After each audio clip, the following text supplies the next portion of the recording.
Hey everyone, we're going to look at local governance today, so get your property tax bills and we'll try to figure out what we're actually paying for. Before we get too cynical about things, let's just understand that when we talk about our community, we're talking about the interaction that we have between individuals living in a particular town, city, municipality, county, or even, just getting local, basically how we interact at our schools and on our streets. And yes, there will be conflict and there will be dissatisfaction as to where we live, but we have to make some decisions about whether we want to continue to live in a community that's underperforming or whether we want to change it or not. In the United States, we have over 89,000 different governments.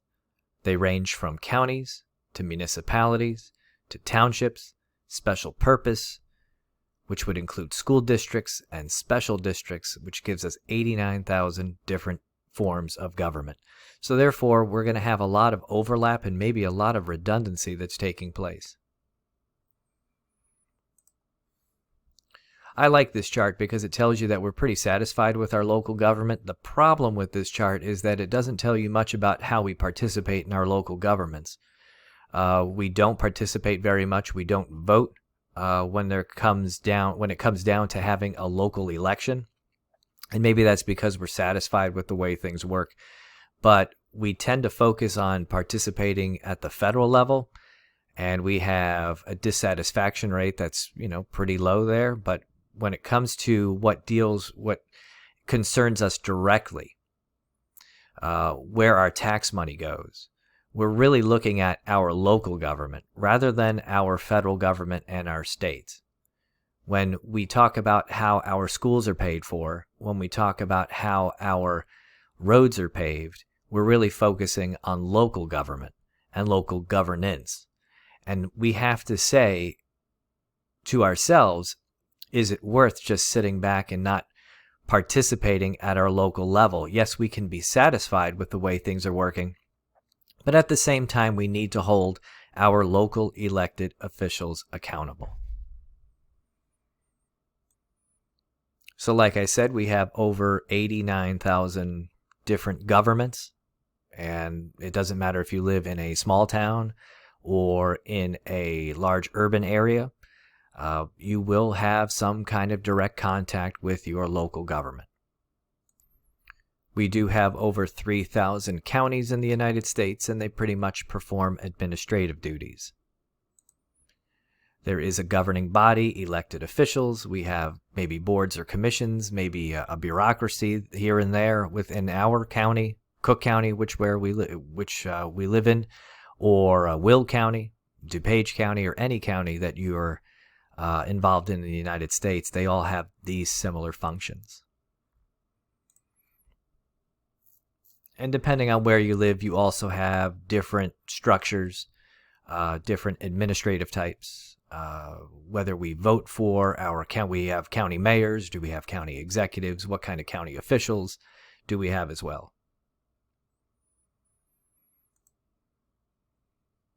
Here are some nice charts about how many county governments we have, municipal governments, and there's Illinois right at the top, and how many town governments we have. Illinois is up there as well.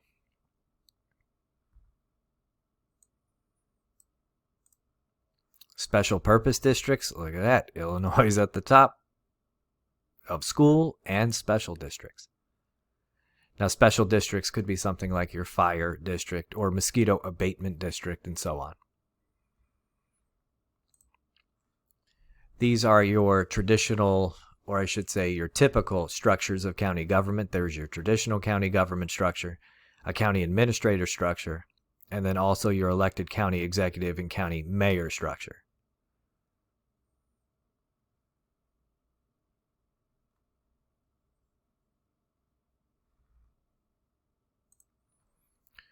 The typical form that we have in the United States is a county administrator/manager.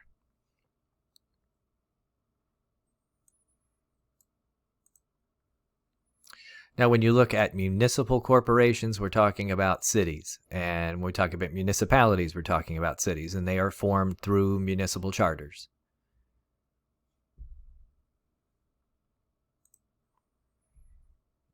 And depending on where you live, you also have different forms of city government, whether it's a commission, council manager, an elected mayor, or a mayor council, which you have a strong mayor or a weak mayor. In that situation, the mayor, in a weak situation, the mayor is appointed from the council members who were elected. You also have town meetings in New England states, but in very small communities. And then you can also change your city charters to adapt to the change in times. So you go from a commission type of government to a council manager type of government, or from a strong, let's say a weak mayor council to a strong mayor council. You have to change your city charter. And these are the different forms of city government.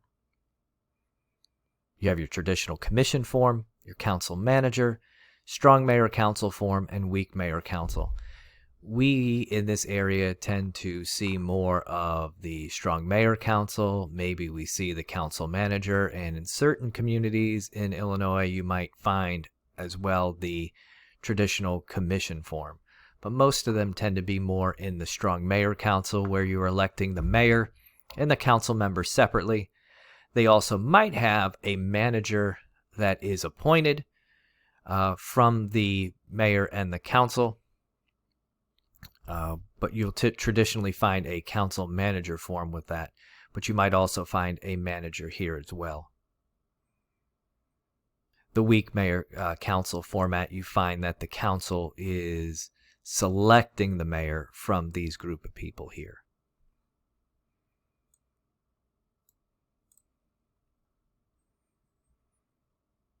Here you find that most cities have a council manager format. You also have nonpartisan elections, which means that people run at the local level and they don't have a party name like Republican or Democrat. You tend to find in Cook County, in your local communities, you might find something that says the Alsip First Party or the, Worth Forever Party or something like that. But typically, you don't find traditional party labels at a small local election. You might just find them with no party label next to the person's name.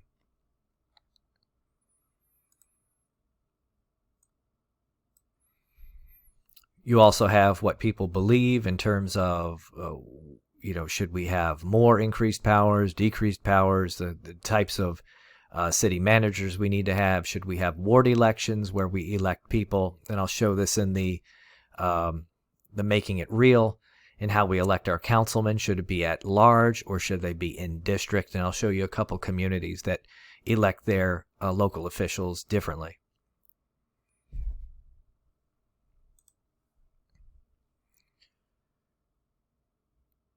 When we talk about local election systems, you have your at-large systems, which I will discuss with you, but also we do have representation questions, whether we have majority white areas or majority African American areas. How are the minority voters, those who are in the minority, let's say somebody who is African American in a predominantly white community, how are they represented? Or even somebody who's white who lives in a predominantly African American community. So how do we balance those things out? If you live in a ward district, you might have more representation because your boundaries are set based on where you live. But if you live in an at-large community where everybody elects their council members throughout the community, those people who are on the fringes or in the minority may not have the proper representation that they want or need.